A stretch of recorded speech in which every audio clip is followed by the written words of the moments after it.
Hello everyone, welcome you all. स्वागत है आप सभी लोगों का। और इस वीडियो में हम डिस्कस करने वाले हैं national electric mobility mission plan 2020। अभी हम इसको क्यों डिस्कस कर रहे हैं? क्योंकि ये टॉपिक काफ़ी न्यूज़ में है, इलेक्ट्रिक व्हीकल वाला। बहुत सारे स्टेट गवर्नमेंट के प्लान्स आ रहे हैं, सेंट्रल गवर्नमेंट का प्लान सेपरेटली है। चूंकि न्यूज़ में है इसलिए चांसेज होता है कि इससे क्वेश्चन पूछा जाए। रिसेंटली गुजरात एडमिनिस्ट्रेटिव सर्विसेज का एग्जाम हुआ था अप्रैल में ही, उसमें भी क्वेश्चन पूछा गया था। आपके मोटर व्हीकल इंस्पेक्टर एग्जाम में भी क्वेश्चन पूछा गया था। तो मैं सोचा कि इसको थोड़ा सा डिस्कस कर ही लेते हैं।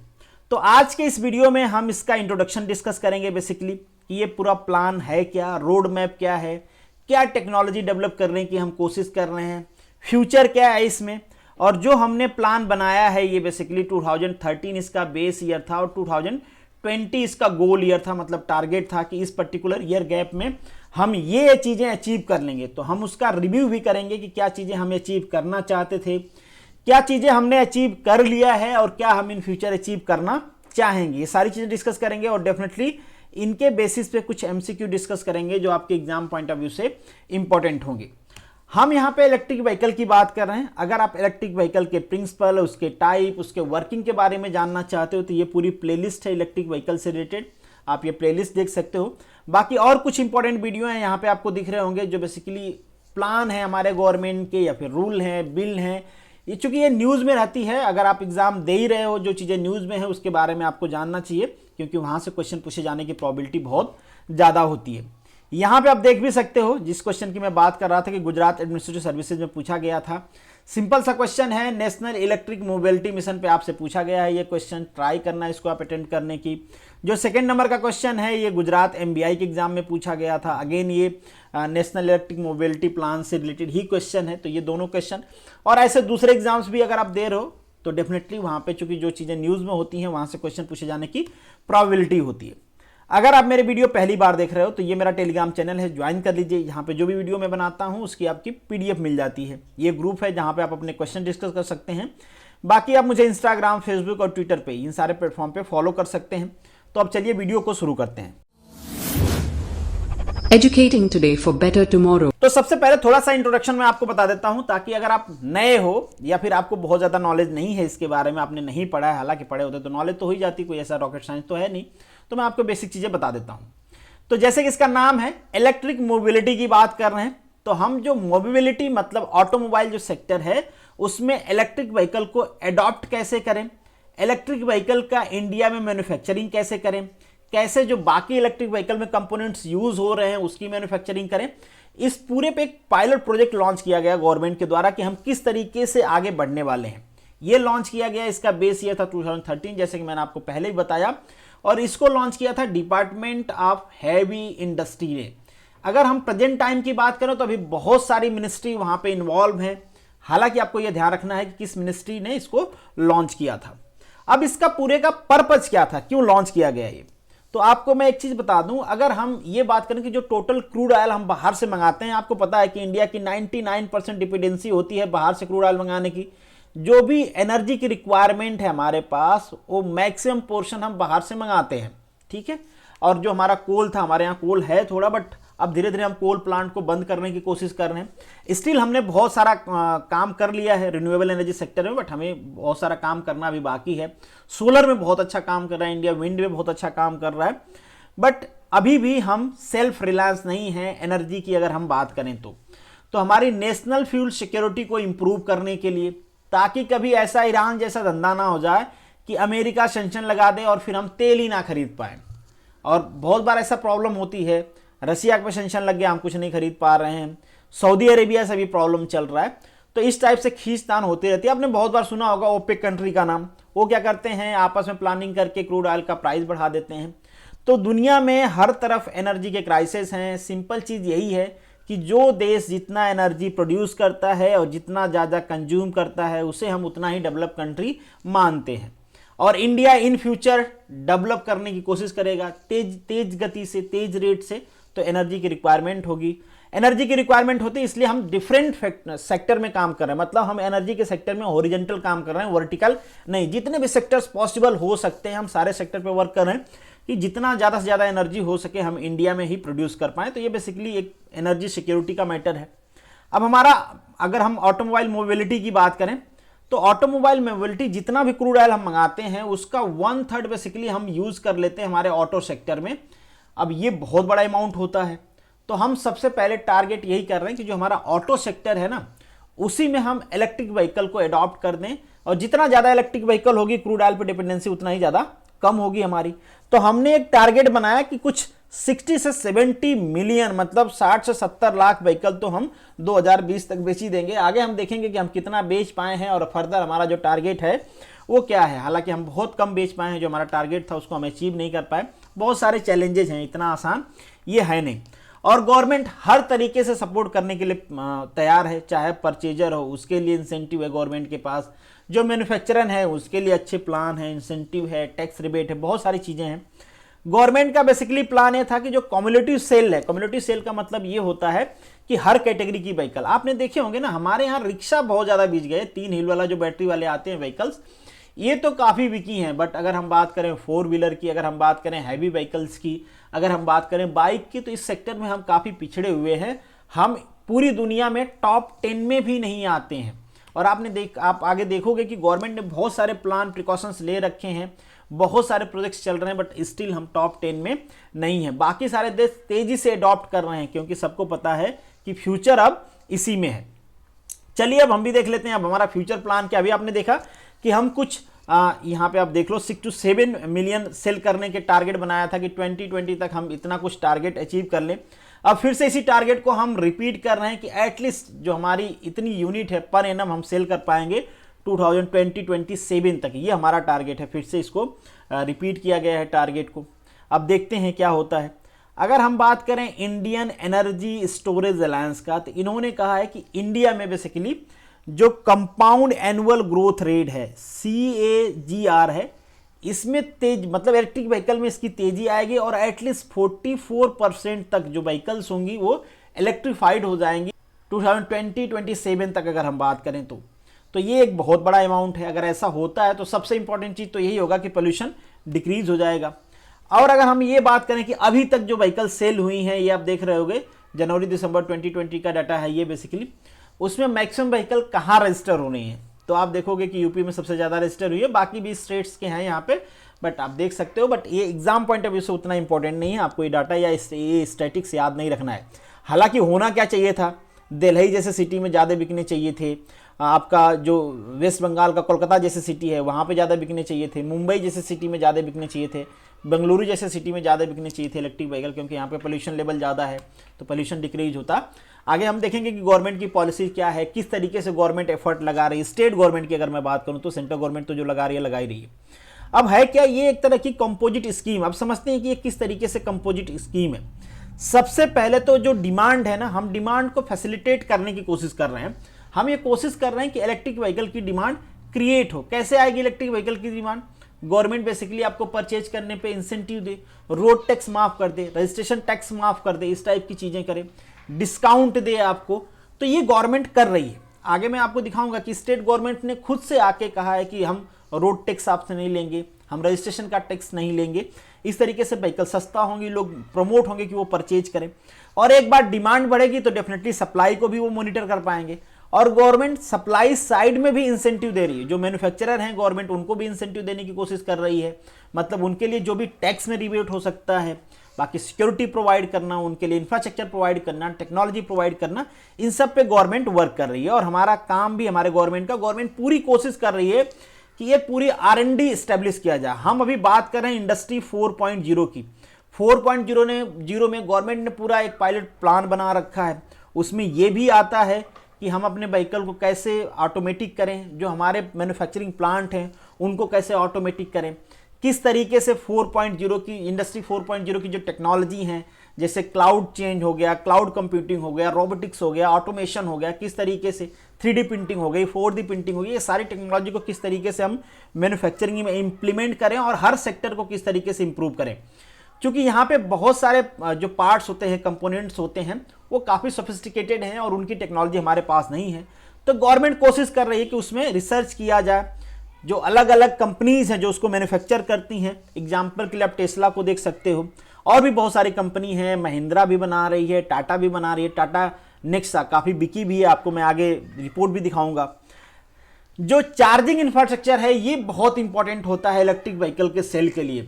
आप व्हीकल चला रहे हो और पता चले कि चार्जिंग खत्म हो गई और फिर आपको खड़ा होकर चार्ज करना पड़े, ये बहुत बड़ा मुश्किल है। बहुत सारे देश इसके लिए क्या कर रहे हैं कि बैटरी स्वैपिंग का सिस्टम ला दिए कि आप जहां पे आपकी बैटरी खत्म होती है वहां पे चार्जिंग स्टेशन रहेगा, आप अपनी व्हीकल उसको दे दो और उनसे व्हीकल ले लो। इस पे काम हो रहा है बेसिकली।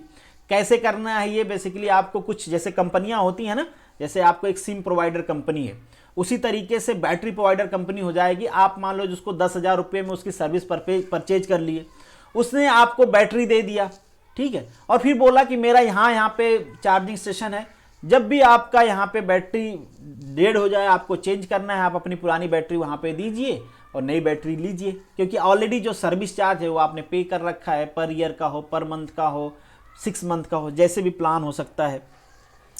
गवर्नमेंट रेट्रोफिटिंग को भी इंक्रीज कर रही है कि भाई आप चलो ठीक है आपने आईसी इंजन बेस्ड व्हीकल खरीद लिया है, बट आप उसमें रेट्रोफिटिंग करवा लो, किट डलवा लो, हाइब्रिड व्हीकल बना लो उसको।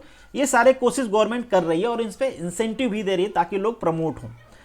चूंकि ऑब्जेक्टिव तो हमने पहले ही डिस्कस कर लिया, बट थोड़ी सी और ऑब्जेक्टिव को डिस्कस कर लेते हैं। पहले नेशनल एनर्जी सिक्योरिटी मैंने आपको बता दिया। फॉसिल फ्यूल्स पे हमको डिपेंडेंसी कम करनी है।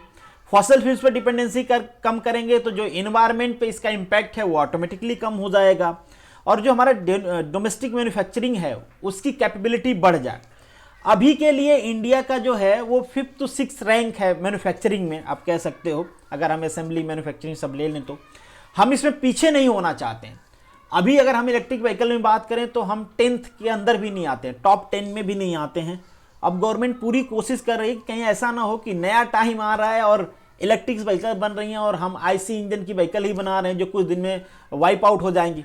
बहुत सारी कंट्री ऐसी हैं, इंडिया में ही कई सारे शहर ऐसे हैं जो प्लान कर रहे हैं कि 2020-24 से वो अपने यहाँ जो आईसी इंजन की व्हीकल है उनका रजिस्ट्रेशन ही बंद कर देंगी। मतलब वहां पे आप आईसी इंजन की व्हीकल चला ही नहीं सकते, मतलब वहां पे रजिस्टर नहीं करवा सकते हो। तो ये सारे प्लान हैं, तो गवर्नमेंट को ये सारी चीज़ें देखनी है, इंप्लीमेंट करनी है और जो ग्लोबल कंपटीशन है उसके साथ चलना है। अब देखते हैं कि गवर्नमेंट स्टेप क्या क्या ले रही है। तो पहला स्टेप तो यही है, जैसे कि मैंने आपको कहा कि गवर्नमेंट टैक्स कट कर रही है दोनों साइड, डिमांड इंसेंटिव जिसे हम कहते हैं, मतलब जो कंज्यूमर है उसको इंसेंटिव दिया जा रहा है, जो सप्लाई जो मैन्युफैक्चरर है उसको इंसेंटिव दिया जा रहा है। जीएसटी को कट कर दिया गया, 28% था 12% कर दिया गया जीएसटी इस पे, बेसिकली इलेक्ट्रिक व्हीकल के जो भी कंपोनेंट्स हैं। जो मिनिस्ट्री ऑफ पावर है उन्होंने कहा कि अगर आप चार्जिंग स्टेशन ओपन करना चाहते हो तो उसके लिए आपको कोई लाइसेंस की जरूरत नहीं है, क्योंकि उन्होंने इसको सर्विस सेक्टर बता दिया कि आप सर्विस कर रहे हो भाई तो आपको कोई लाइसेंस की जरूरत नहीं है, आप खोल सकते हो, आप भी चाहते हो तो आप भी खोल सकते हो, कोई लाइसेंस की जरूरत नहीं है। इवन गवर्नमेंट आपको प्रमोट करेगी। Ministry of road transport and highway है, इन्होंने जबरदस्त काम किया।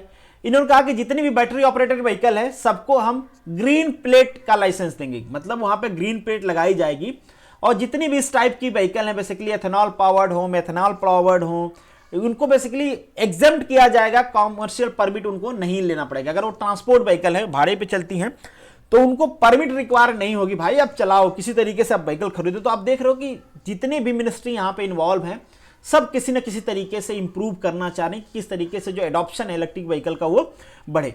Department of science and technology जो है ये बेसिकली जो भी चार्जिंग स्टेशन हो, इंफ्रास्ट्रक्चर हो या फिर जो R&D है उसमें उस पर काम कर रहे हैं। और चूंकि इंडिया का जो इंफ्रास्ट्रक्चर है और इंडिया का जो इन्वायरमेंट है उसमें आपको सेपरेटली काम करना पड़ेगा। ऐसा नहीं है कि इलेक्ट्रिक व्हीकल आप बाहर से लाए और यहाँ पे चलाने लगे, आईसी इंजन जैसे नहीं है। थोड़ा सा एक एग्जाम्पल से लेके समझने की कोशिश करते हैं। ये देखो, ये भी इंडिया के रोड है, जबरदस्त रोड है, मस्त, चाहे इस पे आईसी इंजन की व्हीकल हो चाहे आपकी इलेक्ट्रिक व्हीकल हो, सब फटाफट चलेंगी। ये जो रोड है ये भी इंडिया के रोड। आप समझ में नहीं आता है कि यहाँ पे 2 गड्ढों के बीच में हमने फ्लाईओवर बना के जोड़ दिया है, ये हमारा रोड है। गड्ढों में फ्लाईओवर है या फ्लाईओवर में गड्ढे हैं, समझ में नहीं आ रहा है क्या होता है। तो ये भी इंडियंस रोड है, यहाँ पे भी आपको देखना है। और यही इंडियंस रोड जो मतलब रेनिंग डे होता है, बारिश का टाइम होता है, ये पूरे तालाब बन जाते हैं। अब आपने इलेक्ट्रिक बाइक लेके आ गए, उसमें पानी घुस गया, बैटरी खराब, ये खराब वो खराब, कैसे करोगे आप, क्या करोगे। तो ये पूरा प्लान है। तो सिंपल बेसिक चीजें हैं, बट बहुत सारे ऐसे सोफिस्टिकेटेड टेक्नोलॉजी हैं जो आपके इन्वायरमेंट के हिसाब से डेवलप की जाती हैं। तो हमारा जो department of science and technology है वो भी इस पे वर्क कर रहा है कि किस तरीके से हम नई टेक्नोलॉजी को डेवलप करें, पुरानी टेक्नोलॉजी को तेजी से अडॉप्ट करें, उसमें मॉडिफिकेशन करें, सारी चीजें हो रही हैं। इसीलिए हम कह रहे हैं ना, पायलट प्रोजेक्ट पे वर्क हो रहा है इलेक्ट्रिक व्हीकल की अगर हम बात करें तो। अब यही जो हमारा है नेशनल इलेक्ट्रिक मोबिलिटी मिशन, इसी के अंडर में एक और पॉलिसी लॉन्च किया गया 2015 में। इस पॉलिसी का नाम था faster adoption and manufacturing of hybrid and electric vehicle, FAME। ये भी लॉन्च किया गया। इसमें गवर्नमेंट ने हर चीज़ को, मतलब टेक्नोलॉजी हो, इंफ्रास्ट्रक्चर हो, प्रोडक्शन हो, मैन्युफैक्चरिंग हो, असेंबलिंग हो, सबको प्रमोट करने की कोशिश की। तो अगर हम बात करें कि गवर्नमेंट यहाँ पे कौन कौन से सेक्टर हैं जिसको फोकस कर रही है, तो डिमांड क्रिएशन सबसे इंपॉर्टेंट चीज़ तो यही है, किस तरीके से डिमांड को क्रिएट करें। डिमांड क्रिएशन का मतलब ये है कि हमारी जो पॉपुलेशन है वो IC इंजन ना परचेज करके इलेक्ट्रिक व्हीकल परचेज करे। तो अब उसके लिए बहुत सारे तरीके हो सकते हैं। रिसेंटली आपने देखा कि जो स्क्रैपेज पॉलिसी है वो भी लाई गई है, तो आप एक कह सकते हो वो भी एक फैक्टर होगा कि इंप्रूव होगी इलेक्ट्रिक व्हीकल, क्योंकि जो IC इंजन की व्हीकल है उनकी एक एज डिफाइन कर दी गई है कि इसके बाद आप उसको नहीं चला सकते हो। बट ऐसा इलेक्ट्रिक व्हीकल में नहीं है, यहाँ पे बहुत सारे आपको टैक्स रिबेट भी मिल रहे हैं। टेक्नोलॉजी, मतलब टेक्नोलॉजी के प्लेटफॉर्म पे वर्क कर रहे हैं हम, जो भी टेक्नोलॉजी है, जैसे कि मैंने आपको आगे बताया भी कि जो हमारा डिपार्टमेंट साइंस एंड टेक्नोलॉजी है, पूरा एक हम एक तरह से पायलट प्रोजेक्ट बना रखे हैं, चाहे वो कोई भी डिपार्टमेंट हो, मैन्युफैक्चरिंग का हो, हमारा चार्जिंग सेक्टर हो, टेक्नोलॉजी सेक्टर हो, डिमांड सेक्टर हो, हर तरीके से हम इस पर वर्क कर रहे हैं। इसका जो सेकेंड फेज है वो भी लॉन्च कर दिया गया है। इसमें पैसे भी दिए गए हैं, काफ़ी सारे पैसे इन्फ्यूज किए गए हैं बेसिकली इस सेक्टर में, ताकि हम इलेक्ट्रिक व्हीकल को प्रमोट कर पाएँ। लास्ट 3 ईयर के लिए किया गया है, 2029 से चलाया गया है। और जो सेकेंड फेज का FAME है, इसका मकसद बस यही है कि किसी तरीके से हम मैन्युफैक्चरिंग को इम्प्रूव करें, डिमांड को बढ़ाएं। और आप यहाँ पे एक एग्जांपल के लिए देख भी सकते हो, ये बेसिकली कुछ एग्जांपल्स हैं। तो यहाँ पे कुछ कंपनी है जिसमें टाटा नेक्सा है, जिसकी सबसे ज़्यादा यूनिट बिकी इलेक्ट्रिक व्हीकल की अगर हम बात करें तो आपने देखा होगा क्या ज़बरदस्त मॉडल भी इन्होंने बनाया है। अब थोड़ा सा यहाँ पे नीति आयोग की भी बात कर लेते हैं। इनका भी प्रोजेक्शन है कि अगर हम 2030 की बात करें तो तब तक जो पेनिट्रेशन होगा इलेक्ट्रिक व्हीकल का इंडिया में, वो अगर हम बात करें कमर्शियल व्हीकल के तो वो 70% के आसपास हो जाएगा, 30% में प्राइवेट कार में हो जाएगा, 40% बसेज में हो जाएगा, 80% टू व्हीलर और 3 व्हीलर में हो जाएगा। हालांकि अभी भी काफ़ी पेनिट्रेशन है टू व्हीलर में तो बहुत ज़्यादा नहीं है, 3 व्हीलर में काफ़ी ज़्यादा है। तो ये बेसिकली प्लान है कि ये 2030 तक ऐसा पॉसिबिलिटी है कि हम धीरे धीरे ट्रांसफॉर्म कर जाएंगे पूरी तरीके से, IC इंजन को हम स्वेप आउट कर देंगे। अब यहाँ पे अगर हम बात करें पॉलिसी की, स्टेट वाइज पॉलिसी की, तो यहाँ पे जो स्टेट्स हैं ये सभी ने अपना इलेक्ट्रिक व्हीकल से रिलेटेड जो पॉलिसी है उसको नोटिफाई कर दिया है। इन सभी लोगों ने ड्राफ्ट कर लिया है। डेफिनेटली ये जो डाटा है ये जनवरी 2021 का है, धीरे धीरे वो पास करते रहेंगे, नोटिफाई करते रहेंगे, और जैसे ये गजट में नोटिफाई हो जाएंगे ये वहाँ की पॉलिसी बन जाएगी। किस तरीके की पॉलिसी, यहाँ पे आप देख सकते हो, जैसे आंध्रा की पॉलिसी है कि वो बेसिकली इलेक्ट्रिक व्हीकल को किस तरीके से अपने यहाँ इंप्लीमेंट करना चाह रहे हैं। ये देखो यहाँ पे क्लियरली इन्होंने मेंशन कर रखा है कि government plan to stop the registration of petrol and diesel car by 2024 in the upcoming capital city of Amaravati. Amaravati में इन्होंने बैन करने का प्लान कर रखा है। बहुत सारे जगह देखोगे तो आपको बहुत सारे इंसेंटिव दिए जाएंगे रजिस्ट्रेशन में। ये तो मैं एक एक पॉलिसी है उसको पढ़ के नहीं बताता हूँ, बहुत ज़्यादा इंपॉर्टेंट नहीं है। आप जिस स्टेट से बिलोंग करते हो, हाँ वो आपके लिए इंपॉर्टेंट है। आप अपने स्टेट का देख लेना कि बेसिकली आपके स्टेट की जो गवर्नमेंट है वो क्या क्या फैसिलिटी या क्या क्या इंसेंटिव प्रोवाइड कर रही है, पर्टिकुलरली अगर हम इलेक्ट्रिक व्हीकल की बात करें तो। रिसेंटली आपने देखा था कि केरला गवर्नमेंट ने जितने भी मोटर व्हीकल ऑफिसर्स हैं, मोटर व्हीकल डिपार्टमेंट के जितने भी ऑफिसर्स हैं, जो भी व्हीकल्स वहाँ पे यूज होती हैं, टोटली उन्होंने टाटा का नेक्सा परचेज किया है। मतलब उन्होंने अपने ट्रांसपोर्ट डिपार्टमेंट को तो इलेक्ट्रीफाई कर दिया है। आगे उनका प्लान भी यहाँ पे आप देख सकते हो, ये सारा उनका प्लान है। तो इस तरीके से नियर अबाउट सारे स्टेट्स ने या तो उन्होंने पॉलिसी को ड्राफ्ट कर लिया है या तो ड्राफ्ट करके नोटिफाई भी कर दिया है, नियर अबाउट सारे स्टेट्स ने। तो यहाँ पे आप देख सकते हो सारे स्टेट का कि उनके पॉलिसी क्या है बेसिकली। अब हम बात करते हैं हमारे क्वेश्चन की। तो क्वेश्चन जो आपसे पूछा गया था, which of the following statement is correct regarding the national electric mobility mission, क्या करेक्ट है। This scheme aim to at the development of hybrid and electric vehicle, बिल्कुल हम इसके मैन्युफैक्चरिंग पे भी काम कर रहे हैं, हम इसके एडॉप्शन पे भी काम कर रहे हैं, तो सही है। The scheme has focus 4 area, जैसे कि हमने डिस्कस किया ना आगे, demand creation, pilot project, charging infrastructure, technology development, बिल्कुल सही है। तो फर्स्ट एंड 2 ये दोनों सही हैं। जो थर्ड है, by year 2030 electric car sale be 44% of new car sale. Basically ये एग्जैक्ट डाटा तो नहीं हम कह सकते हैं, बट ठीक है, नीति आयोग ने कहा है कि हमारा टारगेट है कि कुछ 44% तक पहुंच जाएंगे हम कार के सेक्टर की अगर हम बात करें तो। हालांकि उन्होंने डिफरेंट सेक्टर का डिफरेंट डाटा दे रखा है। अब कार ये किसे कह रहे हैं, मोटर व्हीकल एक्ट की बात करें तो मोटर व्हीकल एक्ट के हिसाब से कार का कोई डिफिनीशन नहीं होता है, बट फिर भी अगर हम इन जनरल बात करें तो यहाँ पे तीनों ऑप्शन ऑलमोस्ट सही हैं। तो यहाँ पे आपका जो ऑप्शन होगा वो ए करेक्ट होगा। नेक्स्ट जो आपका क्वेश्चन है ये आपके मोटर व्हीकल इंस्पेक्टर के एग्जाम में पूछा गया था। यहाँ पे उन्होंने बी ऑप्शन दिया है प्रोविजनल नोट। मैंने बहुत कोशिश किया इसको ढूंढने का, बट एग्जैक्ट डाटा मुझे नहीं मिला। अब यहाँ पे क्लियरली मेंशन भी नहीं है कि जो व्हीकुलर एमिशन है उसको डिक्रीज करने की ये बात करें कि 2020 तक इतना डिक्रीज कर लेंगे, या फिर कंट्रीब्यूशन कितना है एमिशन का, टोटल एमिशन में व्हीकुलर एमिशन का कंट्रीब्यूशन क्या है, ये क्या पूछना चाह रहे हैं वो क्लियर नहीं है, बट नेवरदलेस ये इन्होंने दिया हुआ है आंसर। नेक्स्ट जो क्वेश्चन है, number plate colour of electric vehicle क्या होगा, ग्रीन होगा, ऑलरेडी हमने डिस्कस कर लिया है। तो ये बेसिकली क्वेश्चन थे, आपको पॉलिसी के बारे में पता होना चाहिए, इस टाइप के क्वेश्चन आपसे पूछे जा सकते हैं। तो this is the end of this video, thank you so much for watching this. मिलेंगे नेक्स्ट वीडियो में, तब तक के लिए आप सभी लोगों को all the best, good luck.